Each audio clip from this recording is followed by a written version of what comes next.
बिस्मिल्लाहिर्रहमानिर्रहीम। अल्लाह ताला ने कुरान पाक में इरशाद फरमाया, वल्लज़ीना युज़ूनल मुअमिनीना वल मुअमिनाति बिग़ैरि मक्तसबू फ़क़द इह्तमलू बुहतानन व इस्मम मुबीना, कि वो लोग जिन्होंने मुसलमान मर्दों और औरतों को तकलीफ़ दी वो खुले गुनाह के मुर्तकिब हुए। यानी कि मुसलमान मर्दों को, मुसलमान औरतों को तकलीफ़ देना बग़ैर किसी वजह के शरीयत इस्लामिया में वो गुनाह है, जुर्म है। हदीस पाक के अंदर नबी अकरम सल्लल्लाहु ताला अलैहि वसल्लम ने इरशाद फरमाया, जिसने किसी मुसलमान मर्द को तकलीफ़ दी, मुसलमान औरत को तकलीफ़ दी, अजियत दी, उसने मुझे अजियत दी, और जिसने मुझे तकलीफ़ दी, अजियत दी, उसने अल्लाह ताला को अजियत दी, तकलीफ़ दी।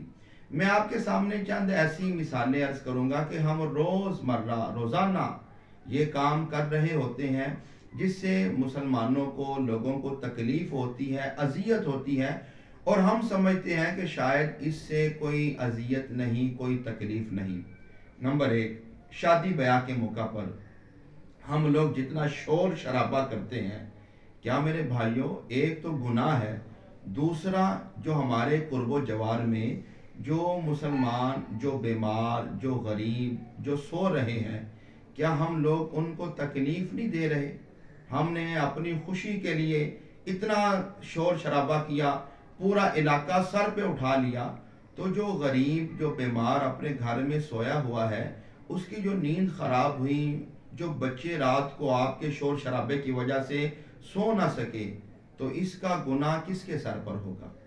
हम लोग बड़ी गाड़ियों वाले और छोटी गाड़ियों वाले सारे शामिल हैं इसमें।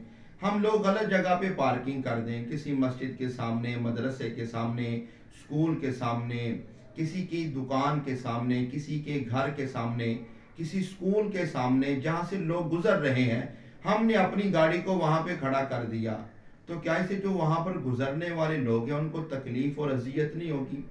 आपने उन तमाम लोगों को तकलीफ़ दी कि भाई मैं बड़ी गाड़ी में हूँ, मैं महंगे लिबास में हूँ, बड़े कपड़ों में हूँ, बड़ी महंगी गाड़ी में बैठा हूँ, मैं जहाँ पर मर्जी पार्किंग कर दूँ कि गुजरने वालों को नुकसान होता रहे, तकलीफ़ होती रहे।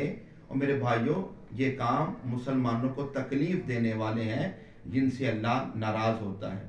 घर वालों ने घर की सफाई की, कूड़ा बाहर रख दिया, दुकानदार ने सफाई की, कूड़ा बाहर दूसरी दुकान वाले के सामने रख दिया। और मेरे भाइयों, इससे गुजरने वालों को जो तकलीफ़ होती है, आपके ख्याल में क्या ये गुनाह का सबब नहीं? जो दीन हमें ये पैगाम देता है कि जिसने रास्ते में से तकलीफ दे चीज़ को हटा दिया, अल्लाह ताला उस पर भी उसको सवाब देगा। किसी जो दीन हमें रास्ते से गिरी एक थोड़ी सी नुकसानदेह वाली चीज़ को हटाने पर सवाब देता है, तो अगर हम वही लोग अगर रास्ते को तंग करेंगे तो मेरे भाइयों, अल्लाह की नाराज़गी का सबब बनेगा। जो हमारे भाई गलियों में, बाज़ारों में खेलते हैं, क्रिकेट खेल रहे हैं, फुटबॉल खेल रहे हैं, या तरह तरह कोई भी जो काम कर रहे हैं, जो तुम्हारे मोहल्लेदारों को आपके इस काम से नुकसान होगा, तकलीफ़ होगी, क्या ये अल्लाह की नाराज़गी का सबब नहीं है? जो लोग किसी से पैसे लेकर, कर्ज लेकर, पास होने के बावजूद कर्ज की अदायगी नहीं करते, क्या आपके इस अमल से अल्लाह ताला नाराज़ नहीं होगा? कि आपके पास ताकत भी है, आप अपने कर्ज को लौटा सकते हैं, मगर बिला वजह सुस्ती कर रहे हैं, ये काम भी अल्लाह को नाराज़ करने वाला है, ये काम भी मुसलमानों को अजियत देने में शामिल है। आप अपनी ज़ुबान से किसी को सख्त जुमले कहते हैं, या आप किसी के साथ मजाक करते हैं, ऐसा मजाक कि दूसरा आदमी आपको उस मजाक से तकलीफ महसूस करता है, तो आप उसको मजाक ना करें, आप उसकी दिल आज़ारी कर रहे हैं। जो लोग दूसरे के बेटियों के रिश्ते देखने के लिए जाते हैं, वहाँ पर जाकर जो साथ हमारे गए होते हैं, बहनें, मर्द, औरतें, बिलखुसूस औरतें, कोई कहेगी औरत का नाक बड़ा है, कोई कहेगी नाक छोटा है, कोई कहेगी कद बड़ा है, कद छोटा है। और भाई, आप लोग वहाँ पर क्या जानवर देखने के लिए गए हो कि आप जानवर की पैमाइश कर रहे हो? अगर आपको पसंद नहीं तो खामोशी के साथ वापस आ जाए। क्या ज़रूरत है किसी की बेटी में ऐब तलाश करने की, उसके ऐब बयान करने की?